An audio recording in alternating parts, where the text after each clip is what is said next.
Hi guys, I'm the Realtor Evan. Got another tip for you sellers out there today. My tip for you today is cleanliness is next to godliness. Now, I make a joke here and I make light of the situation, but could not be more serious about this, guys. I have seen so many houses that are disgusting when you walk into them. Now, in a lot of cases, that's an investor's dream. An investor is going to go in there, see this junk, smell this disgusting smell, and it's going to smell the smell of money. And so they're going to want that, but they're going to want that house for a lot lower than you're going to want to sell it for. If you're trying to sell for retail and high prices, clean up your house. Put the stuff away.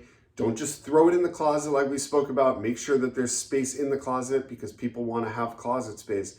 But clean your stuff up and get it out of there if you have to use a storage unit to get the stuff out of the way so that the house is clean, it's smelling fresh. It's just a little expense maybe for a storage unit, but it goes a long way if you can clean up your house.